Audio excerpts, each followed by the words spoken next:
New York, CNN. A mammoth gold Goliath. Rationally disturbed? A pusher of pipe dreams. World pioneers hauled out the stops, and maybe a thesaurus or two, to audit President Donald Trump's first appearance at the UN General Assembly, the multi-day show of gatherings known as the Super Bowl of diplomacy. A portion of the more vivid junk talk originated from old enemies of the U.S., while opponents for control attempted to arrive a punch about countries used to reigning over others. But nearby the normal humdingers came a pile of calmer feedback from nations that have long remained next to Washington in the worldwide field. Where some observed a reviving genuineness in Trump's comments, others said the worry rising from partners about his talk and arrangements on Iran, North Korea, environmental change and even local issues recommends there's a risk the U.S. will become confined on the global stage. Segregation of an alternate sort.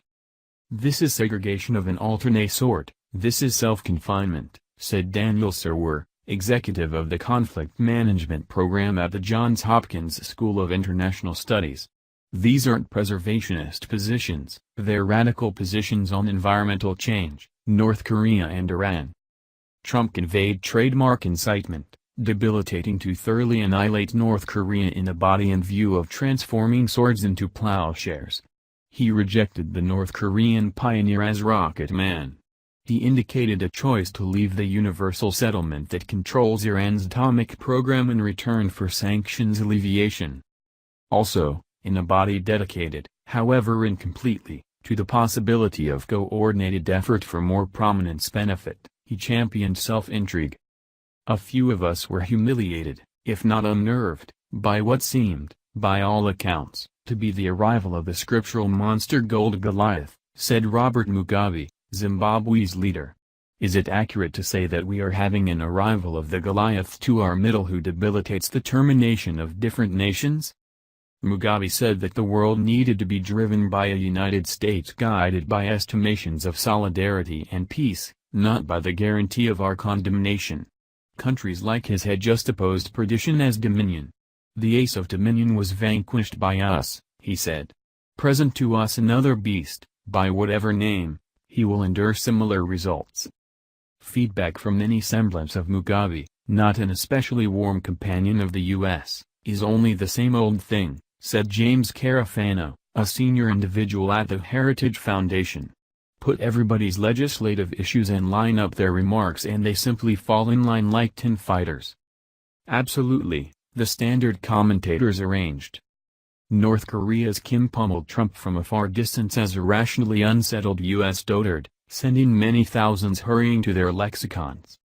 Venezuela's Foreign Minister Jorge Arreza, talking simply outside the General Assembly, abounded with mockery as he told correspondents that, obviously the nation that abuses the human rights everywhere throughout the world appears to have the ethical specialist to come and address whatever is left of the nations as though they were his workers.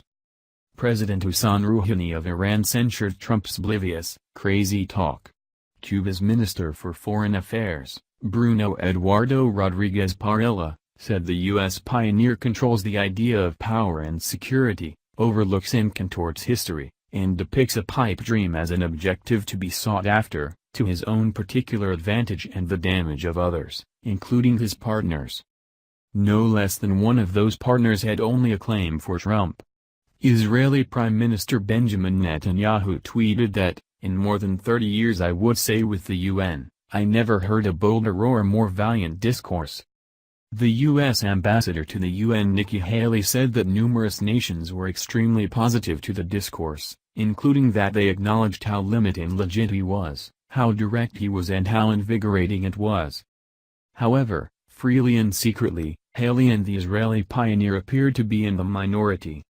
One senior representative from a nearby U.S. partner said Trump's references to his America First battle stage, which he fixing to his comments on sway, were quite recently horrible. A negotiator from the Middle East, requested a sentiment about Trump's deliver to the UN, essentially giggled and after a delay stated, fascinating. Be that as it may, others were glad to air their worries freely, however precisely. French President Emmanuel Macron and Canadian Prime Minister Justin Trudeau were among pioneers who got out Trump for his choice to pull back from the Paris Climate Accord, putting the U.S. in a club of three, nearby Syria. There is no nation on the planet that can leave the test and reality of environmental change, Trudeau told the UN Thursday. Another adjacent neighbor, Mexican Secretary of Foreign Affairs Luis Videgaray, utilized his delivery to the UN to scrutinize Trump's America First turn on power. We hear voices today scrutinizing the adequacy of multilateralism to manage the world's difficulties, Videgaray stated, without saying Trump by name. Mexico rejects this difficulty and keeps on being a sovereign state with a significant multilateral inclination. Regardless of how effective a nation is, it can't react to the huge shared difficulties of time. It is multilateralism that has any kind of effect, the Mexican clergyman stated, saying issues like environmental change, arms direction, sedate control and cataclysmic events as only a couple of cases of difficulties one nation can't oversee alone. A win for Mexico, a misfortune for the U.S.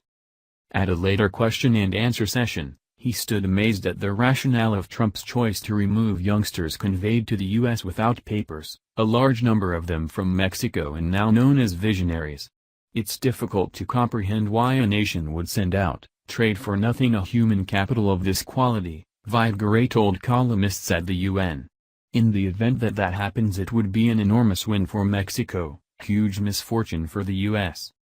Over and over, individuals came back to the Trump Organization's treatment of North Korea, singling out the penchant for dangers that, in their view, heightened strains, not diffused them.